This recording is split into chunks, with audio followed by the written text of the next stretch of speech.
are still savoring the aftertaste of Purim, so I'd just like to review a little bit. You can look at it one of two ways. Either it's a review of yesterday, or it's an anticipation of next Purim. Chazal tell us that Mishnichnas Yayin Yatsa Sod. When wine goes in, the secrets come out. And if you ever had the opportunity to celebrate a Purim in the company of young yeshiva students, you really experience this. You see that amazing secrets come out. When I mean secrets, I don't mean secrets that are secrets to other people. Secrets that are secrets to themselves. It's a tremendous time of self-discovery, if you will. And if the opportunity ever presents itself, I would recommend just to witness it. The truth is that I think that there really is a source for this idea in the Megillah. In the 9th chapter of Megillah Esther, and this is that long chapter where our eyes tend to glaze over because it seems to be so repetitive and just tying up loose ends, there's one very interesting phrase. It says there that when the Megillah was composed, it was to teach us Moro al Kocha. Why did each of the main figures do what he did? What was the motivation? Mo higia alehem, and what happened to them? What was the consequence? And this is a very interesting thing, because we're not accustomed to the idea of thinking that in this world our motivations are that important. Maybe in the Ribbono Shel Olam's judgments our motives are important. But in this world, what you do has consequences. And it really makes no difference why you did it. If you did it, this is the penalty, this is the consequence. And to the extent that when the law tries to make an issue of motivation, we find it somewhat bizarre, the idea of hate crimes. As if to say that mugging a person for money, that's one level of severity. But if you do it out of racial prejudice or something like that, that should be dealt with more severely. So most clear-thinking people find that abhorrent. Because it comes out that you're punishing a person extra for his thoughts. And that seems to be not within the mandate of our judicial system. But the Megillah is really concerned with motivation. Moro al Kocha. Why did each of the figures do what he did? And what was the consequence? And the Gemara Megillah goes through this. For each of the four main figures in the Purim story, Achashverosh, Haman, Mordechai, and Esther, the Gemara explains that the question the Megillah is grappling is why did they do a certain specific thing and what was the consequence? In the case of Haman, the question which the Megillah is meant to deal with is why did Haman start up with Mordechai? What was his motivation? Which really is fairly explicit, because Mordechai wouldn't bow. And what was the consequence that ultimately Haman was hanged? The question is, there's something deeper over here. Obviously, the Megillah tells us that. I'd like to share with you an idea which may be reading something into the text which is not there, but I think that it is implicit in the text. Let's remind ourselves of the Gemara. The Gemara says, what was the sin for which the Jewish people were deserving of destruction? Remember, we read the Megillah and we think all's well that ends well, that there never really was any danger. But Chazal seemed to say there was a genuine danger. Klal Yisrael had not repented, had not davened. There would have been, God forbid, a calamity. So what was the sin? So the Gemara says, the bottom line is, this was a sin that had taken place years before, that the Jews had bowed down to a statue that Nebuchadnezzar had made. Nebuchadnezzar constructed a massive statue, and he commanded that everyone in the regime at a certain time bow down to it, and all the Jews did except for three great Jews, Hananiah, Mishael, and Azariah, but everyone else bowed, and for this the Jewish people were deserving of destruction. Now what was the nature of this statue? Tosfos says in many places that it was not an idol. It was not an idol. Because if it had been an idol, then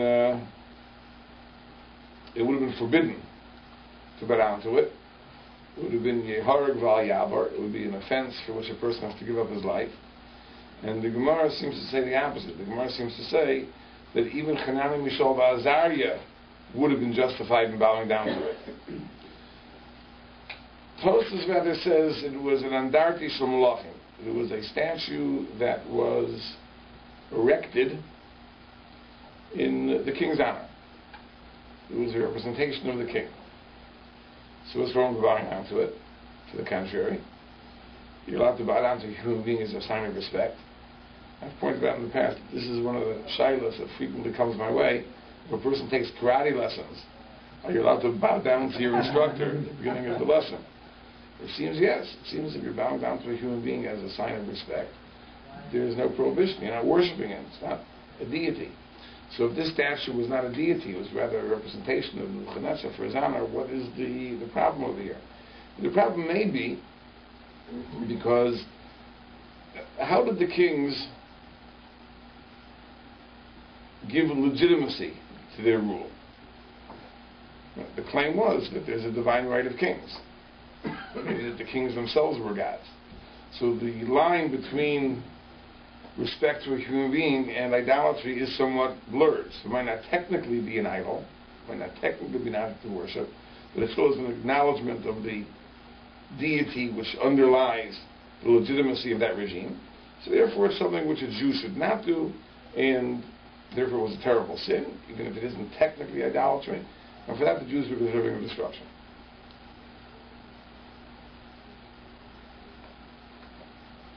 That's what's going on in heaven. What's going on earth? There's a grievance between a man named Haman and a man named Mordechai. Mordechai refuses to bow to Haman, and Haman decides to take revenge against Mordechai's entire people. So, at first glance, it seems that the cheshbon, the calculation which is taking place in heaven, and the calculation which is taking place on earth, have no connection. In other words, there are decrees that are made in heaven, but the way in which they unfold on earth are not necessarily related. So what I'd like to conjecture is that there may be a very, very deep connection between the gzeira, the decree that was made in heaven for the having bowed down to the statue, and the earthly decree. It isn't just a coincidence, it isn't just that the two are directed to the same end. They really are related, and I'll tell you how. There's a concept which the Ramchal explains in the Sefer Derech Hashem, which is that the Ribono Shel Olam set up the system of judgment in the world to function very much like an earthly court. The exact wording of Chazal is Malchusa Durakia Ke'ein Malchusa Da'ara. The kingdom of heaven functions like the kingdom of earth. And one of the very interesting corollaries of this principle is that HaKadosh Baruch Hu does not judge on the basis of what he knows. He judges on the basis of the evidence that is presented to him in the heavenly court. Now this is an amazing thing, as we know that in an earthly court there are rules of evidence. Not everything that comes to the attention of the jury can be used as a basis for judgment. There's an exclusionary rule. If the evidence was gathered illegally, can't be used, inadmissible, and so on and so forth. So we have this peculiar situation where the jury has to rule not taking into consideration everything that it knows, but only specific pieces of evidence which are admissible. Now the same thing works for the Ribono Shel Olam. The Ribono Shel Olam doesn't judge on the basis of what he knows. He only judges on the basis of the evidence which is presented to him. So there are many consequences of this. For example, HaKadosh Baruch Hu doesn't judge a person on the basis of things he's going to do in the future. Even though HaKadosh Baruch Hu knows the future. But the Gemara says that HaKadosh Baruch Hu only judges a person on the basis of the past and present. Now, what difference does it make? So HaKadosh Baruch Hu, He knows what you're going to do tomorrow in the same way as He knows what you did yesterday. But this is how the system is set up. And who presents the evidence? So the great prosecutor, of course, is the Satan. And the Satan makes his case, and there are other angels who offer defenses, and HaKadosh Baruch Hu is a participant in the panel of judges, and on the basis of the evidence which is presented, that's how HaKadosh Baruch Hu judges. If the evidence isn't presented for some reason, then you're off the hook. And Ramchal seems to tell us that this system really was made as an act of kindness on God's part. Because if HaKadosh Baruch Hu would judge on the basis of what He knows, you'd be up the creek. He knows everything. It reminds me of the joke, since it's after Purim, tell a joke, that a person once came to the Satmar Rebbe and said, Rebbe, I need a bracha, I need a blessing. He says, what? He says, the IRS is auditing me. So the Satmar Rebbe said, okay, I give you a bracha, as the eminence of the race kimen, the truth should come out. He says, Nein, Rebbe, God forbid. But that's the idea. If HaKadosh Baruch Hu would judge on the basis of what He knows, it would be a different story. But since He judges on the basis of the case of the prosecution which the Satan presents, and the cases for the defense which the Malachim present, so therefore the judgment is different. Now, one of the aspects of this is that there's an idea of kitrut, that charges can be brought not only by the Satan, charges can be brought by human beings. Human beings can make an accusation which sets the wheels of justice in motion. For example, we have a parsha in the Torah, the parsha of Bilam. That Bilam was hired to curse the Jewish people. And Balak says, I know that whoever you curse is cursed, whoever you bless is blessed. He had a track record. What did HaKadosh Baruch Hu do to save the Jews? He turned the curse into a blessing. Why was it necessary? Let HaKadosh Baruch Hu just have ignored the curse. The problem doesn't call for such a dramatic solution. And if HaKadosh Baruch Hu doesn't want to hurt Klal Yisrael, so he'll ignore the curse. And the pasuk, which is the Haftarah that we read, Parshat Balak, says, remember the kindness, Laman das Tzidkei Hashem. If you want to know the kindnesses of the Rilon Shleilim, remember how He turned the curses into blessings to save you. As if to say that that was absolutely necessary. But if God had not turned the curses into blessings, we'd be destroyed. Well, because Baruch wants to ignore the curses, ignore the curses. And the answer is because there's a system. And in the system, if an accusation is made on this earth, that has power. It sets the wheels of judgment into motion. So you can't just ignore it. That's not how the system works. If a person lays charges, the system has to deal with the charges. And you may not have an adequate defense. So HaKadosh Baruch Hu had to make sure the charges wouldn't be brought. So the kitzur, the accusation that Bilam would have made against the Jewish people, HaKadosh Baruch Hu turned into a blessing in Bilam's mouth. He never got to say it. But Bilam, had he been able to say what he wanted to say, that would have been a very powerful kitzur, and the Jews, God forbid, would not have been able to withstand that. So this is an idea, it's not a malach, it's not the Satan. Human beings can also present kitzur. What does that mean? It means like this. When human beings, when the Ummah Ha'olam recognize that there are certain things that should be expected of Jews, and Jews don't live up to that, that's a very powerful kitzur, very powerful accusation. It's when the Gentile realizes that this is what a Jew should do, this is what is expected, this is what is demanded of Jews. So that raises the question, well, if everyone thinks this is what Jews should be doing, are they doing it?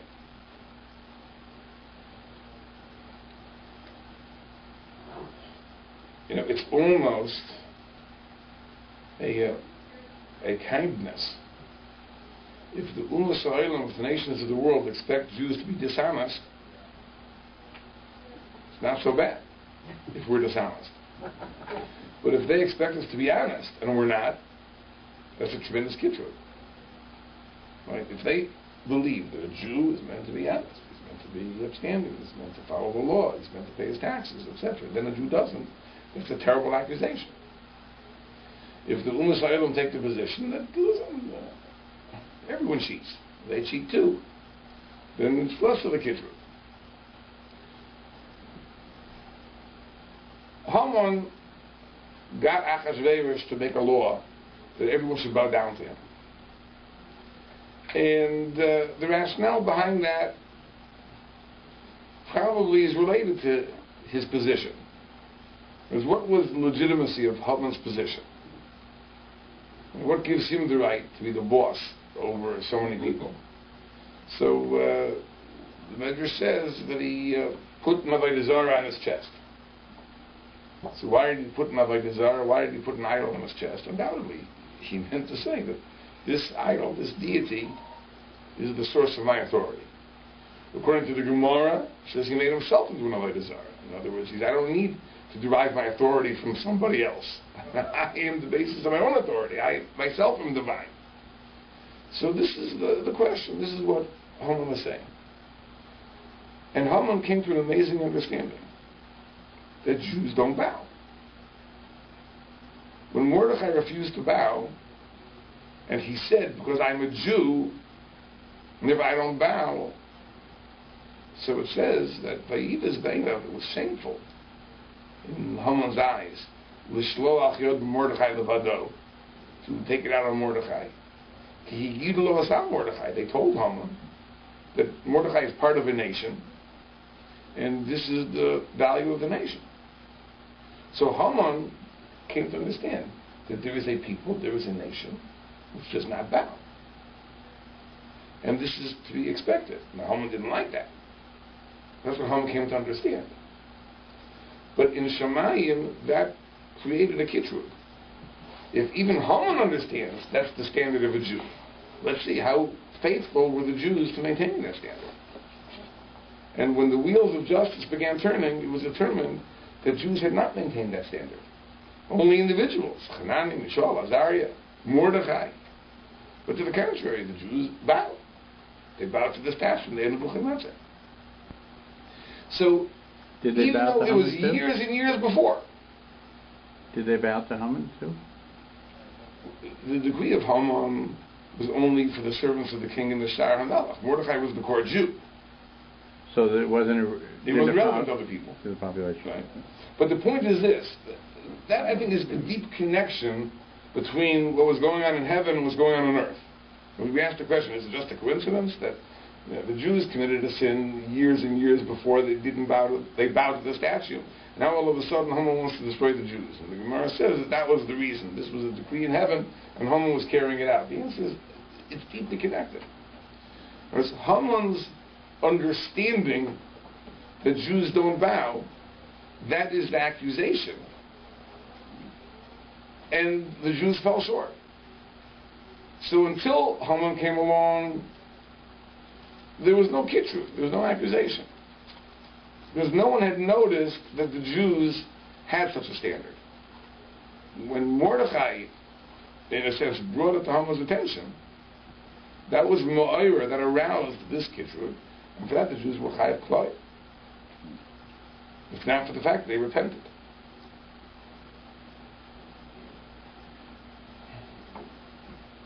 The question is like this. The question is, what is the turning point of the story?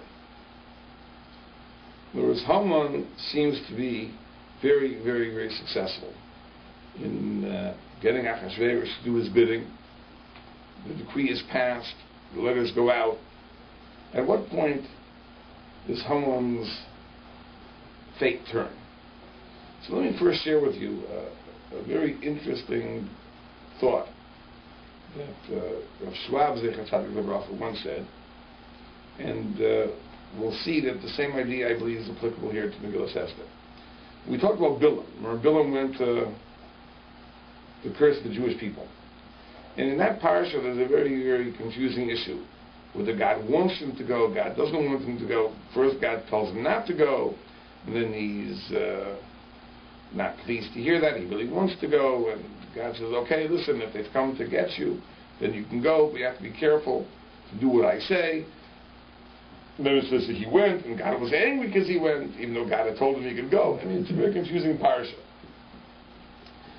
So Rav Schwab points an interesting thing out. It says that when God told Bilam that the people have called you, then you can go, Rashi says something very perplexing. He says that God told Bilam the following. He said, if you think that you're going to make money in Sovarata, if you think that you're going to get paid and make money, then you can go.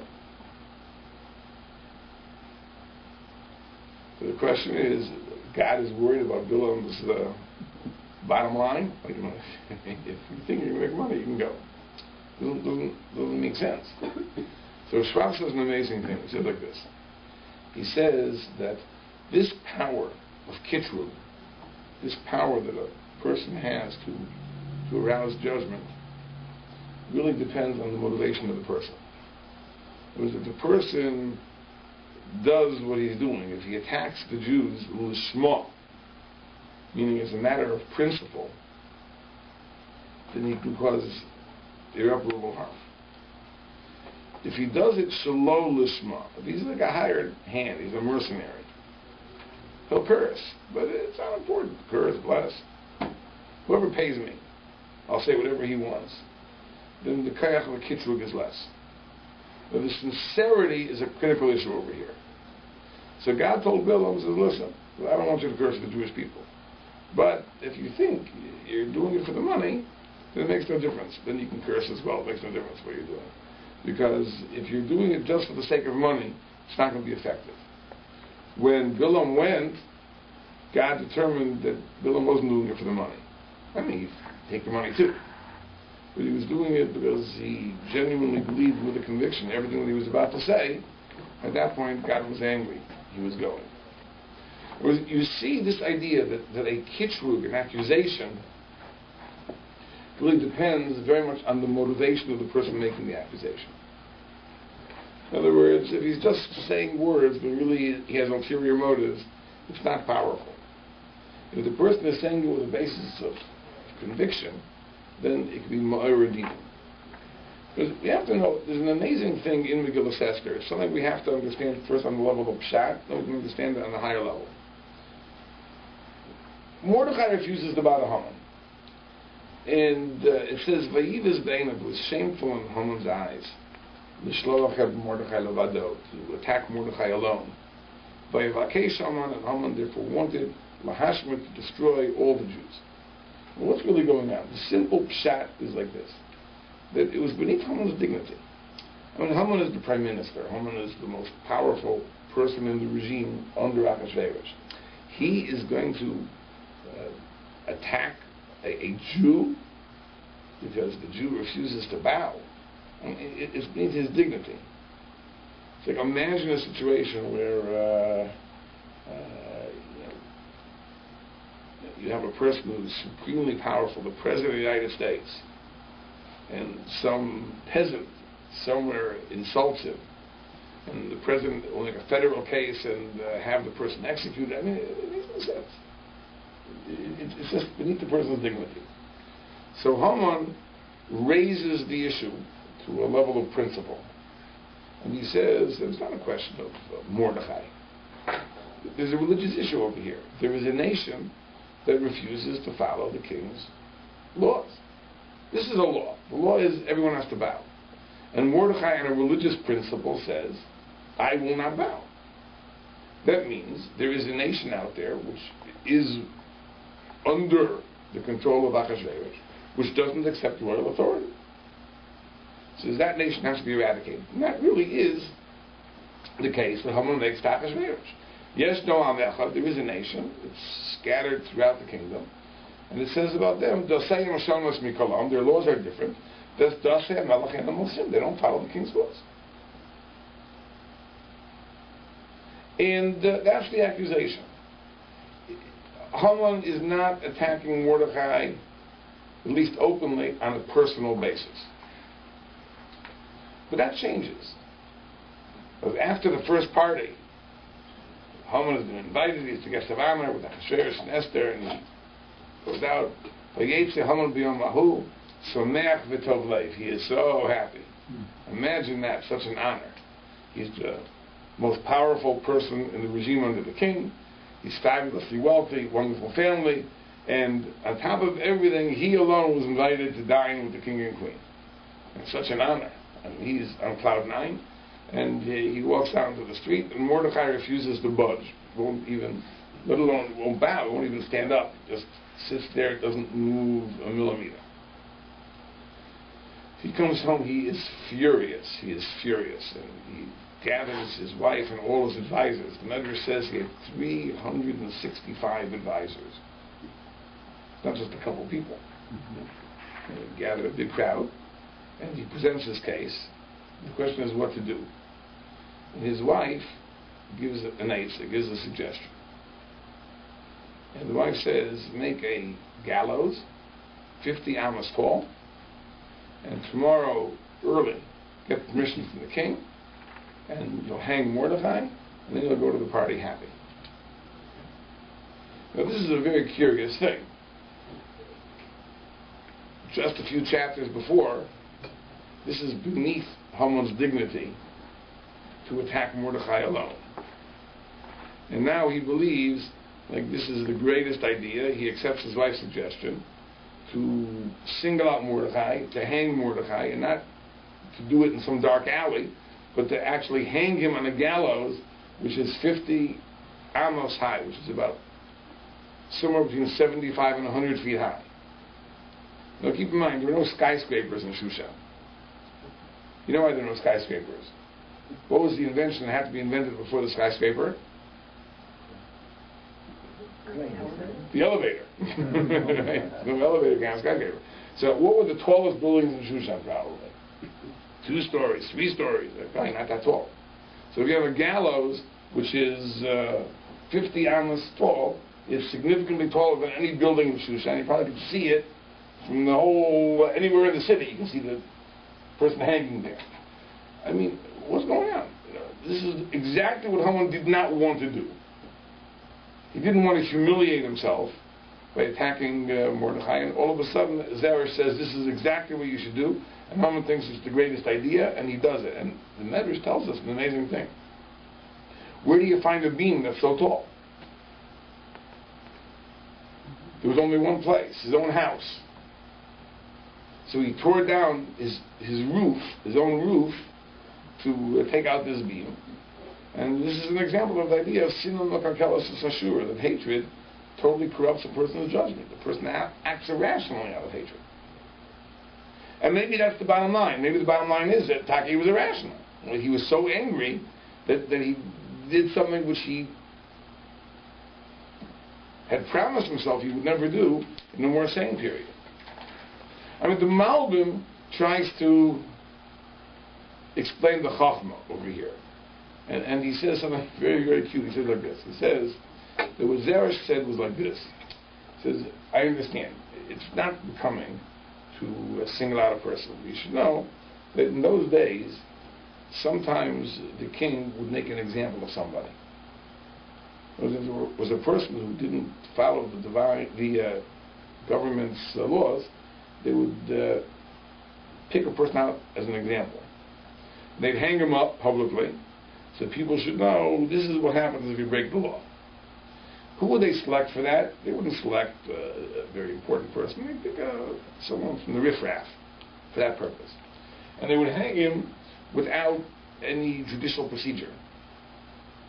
Why? Because it wasn't that he's being punished for the crime he committed.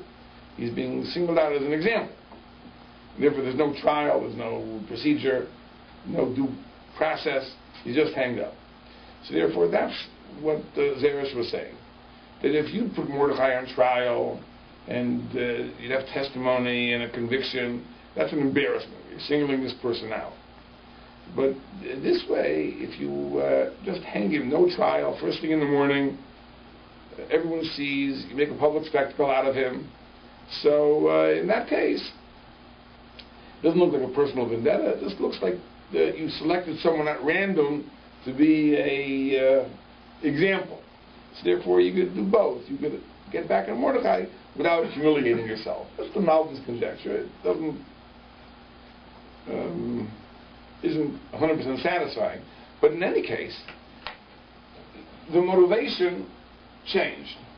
In other words, until now, Haman was acting on high principle.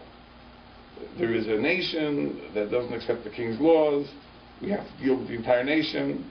He's doing his best not to single out Mordechai, even though Mordechai might have been the spark that got Haman thinking. But Vayiva's Be'inav, that was beneath his dignity. He's dealing with this as a matter of principle. At this juncture, everything changes. Haman now is out to get Mordechai. And of course, that really is the basis of his downfall. Because we know when Esther finally reveals the plot to Achashverosh, and Achashverosh is very, very, very angry. But we know that Achashverosh generally was not rash to act. If you go back to the beginning of the Megillah, when it came to Vashti, the procedure that was involved in the Vashti's conviction. He spoke to the Chachamim, the Yodei Ha'itim, people that know times, the judges, Kedosh Mala Hasos, what's the rule? There's deliberation, there's discussion. I mean, he wasn't a rash person. But over here, just in the midst of his anger, he's fuming, and there's a fellow there, Charvona, who just appears out of nowhere, and he says, by the way, out there's a gallows that Mon May for Mordechai, who spoke kindly about the king. He saved the king's life. If you remember, he revealed the plot of Dixon and Seresh. And Achashverosh impulsively says, Tluhu olav, hang him on that gallows. And sure enough, that's what happens. V'yislu was Haman. Haman was hanged. In other words, Haman's downfall was precisely because he started up with Mordechai on the personal level. In other words, if not for that decision to hang Mordechai, justice would have been delayed. And if justice would have been delayed, that would have given Haman plenty of time to make a very strong case he shouldn't be executed. If you think about it for a second, when Esther revealed the plot, and Esther said that this person wants to kill me and my nation. Now the truth is, Haman had a very, very solid defense, because the truth is, I have to tell you, that what Esther said wasn't 100% the truth. It was a little bit of a lie. Now before I explain what the lie was, let me explain why a lie would be justified. In my Rosh Hashiva, once said an interesting thing. Because in westerns, in old movies, they used to have the good guy with the white hat and the bad guy with the black hat, and this is the fellow who's been terrorizing the town, and finally they're going to have a duel, they're going to draw 50 paces, etc. And that's the climactic scene of the movie, and they stand back to back, and they're walking 50 paces, and they're going to turn and draw, and the faster shot is going to kill the other person. So my Rosh Hashiva would say, what should the fellow in the white hat do? So he used to say, he should walk 10 paces and shoot the bad guy in the back. So that's not fair. We follow the rules. He says, remember, this is a person. He's a murderer. He's a killer. With a killer, you don't play fair.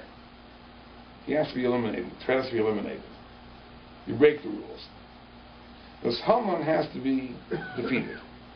And to offer a little bit of a lie is okay. Well, let's understand the problem over here. It's really not known that Esther is Jewish, correct? People don't know that. It may be that Haman didn't know that. Probably Haman didn't know that. And that there should be exceptions to royal decrees. is not an unheard of thing. Achashverosh did not particularly like Jews. He himself was an anti-Semite according to Chazal, and had no idea that his wife was a Jew. He would have been more than willing to make an exception and kill the Jews, and we'll spare Esther. And no one would have called him on this. So now, Esther makes the case, Ki nimkarnu ani va'ami, I and my nation have been sentenced to death. So the Malbim says that the case that Esther was making is you should know that the desire of Haman to kill the Jews was just to get at me.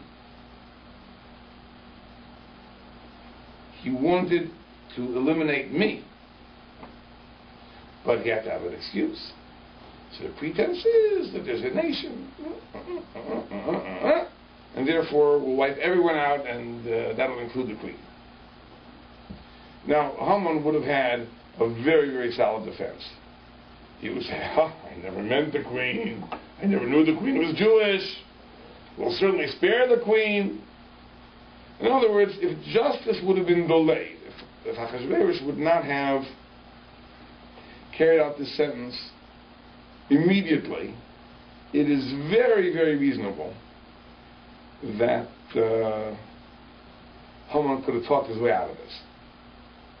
You see, he tries to talk his way out of it.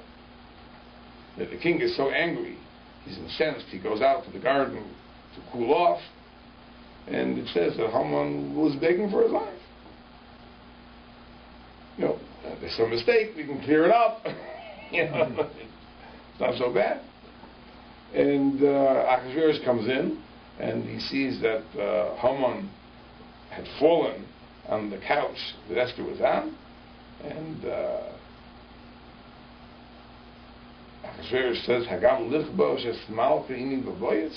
You want to rape the queen in my very presence?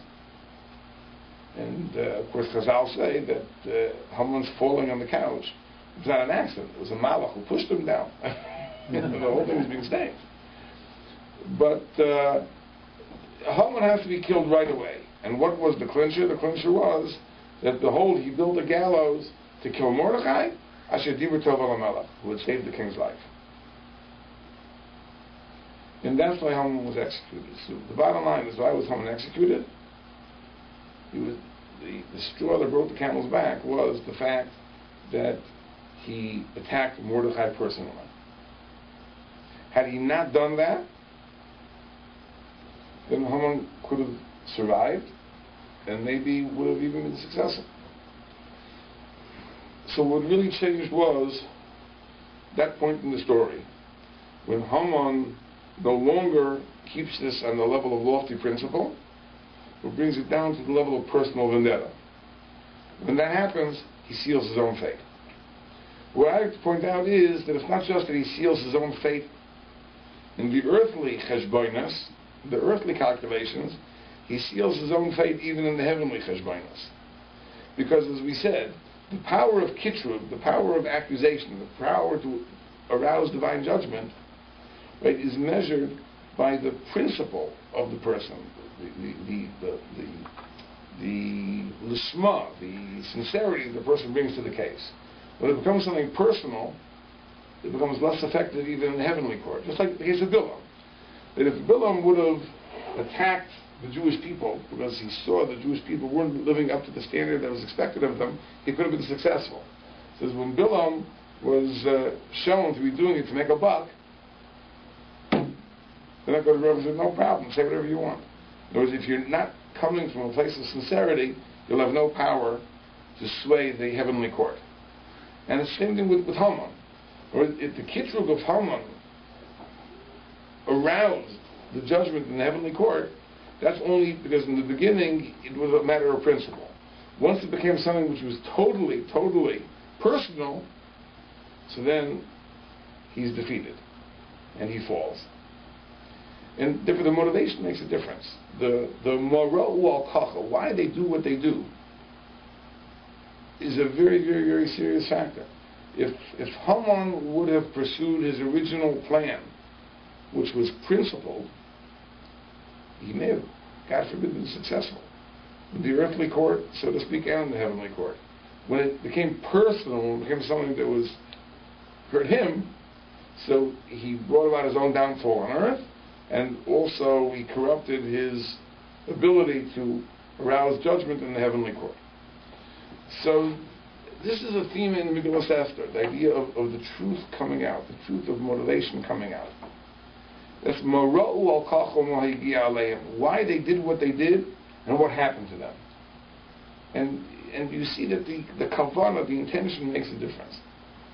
And it may be that really is something that is at the root of this custom of drinking on Purim. Mishnichnas yayin netzasod. When the wine comes in, the secrets come out. That's the idea.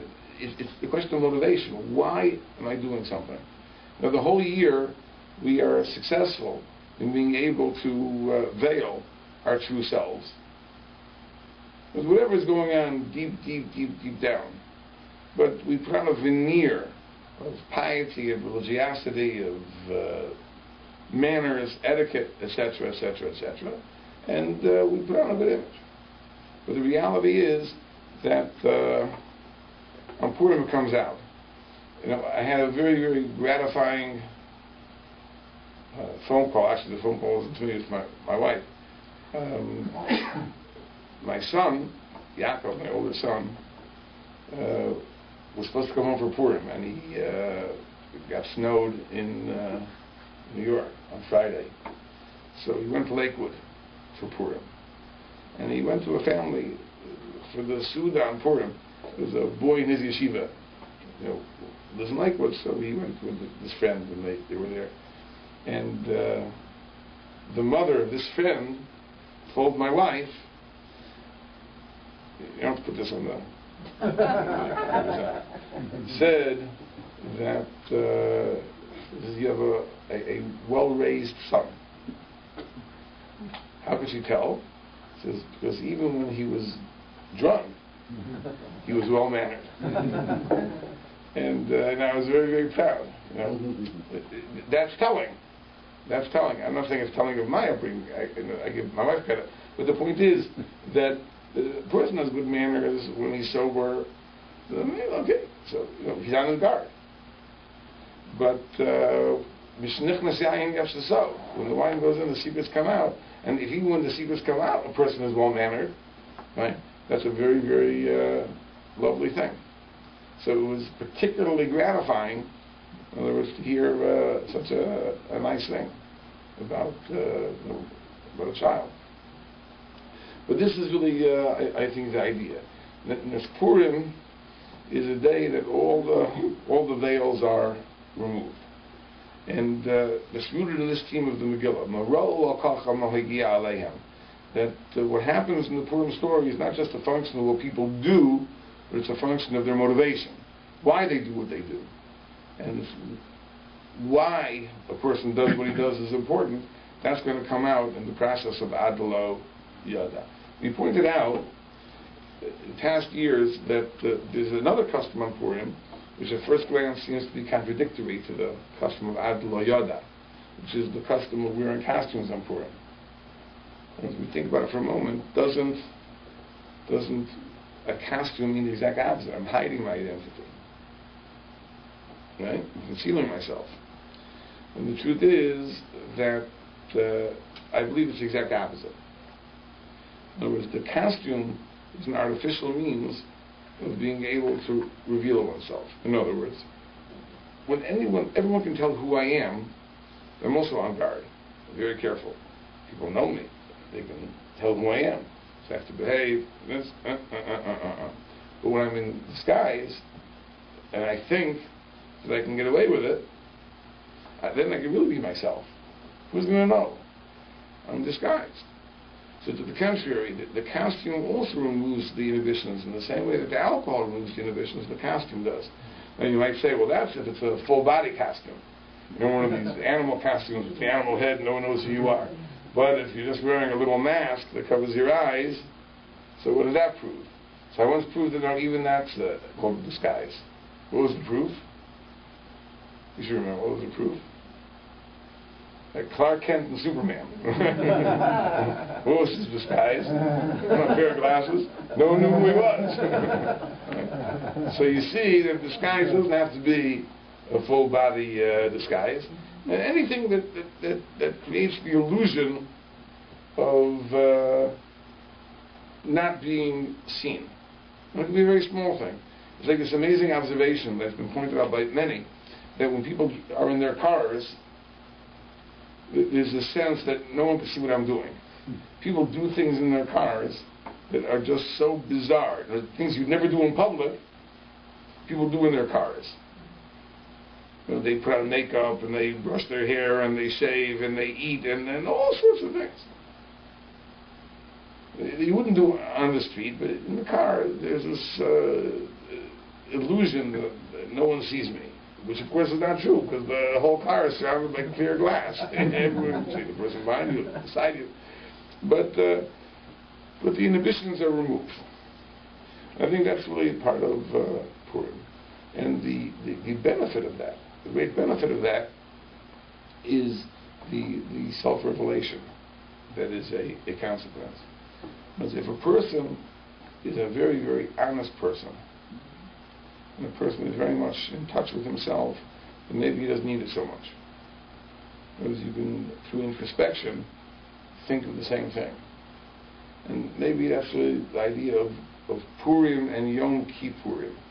The Tikkun Zohar says that Yom Kippur is a day like Purim. Yom Kippurim is a day like Purim. So the question is, what does that mean? It seems to imply that Purim is the real thing, and Yom Kippur is something which perhaps approaches Purim. Now, many of the Sfarim that talk about this emphasize the idea that Purim is a day of great spirituality and so on and so forth.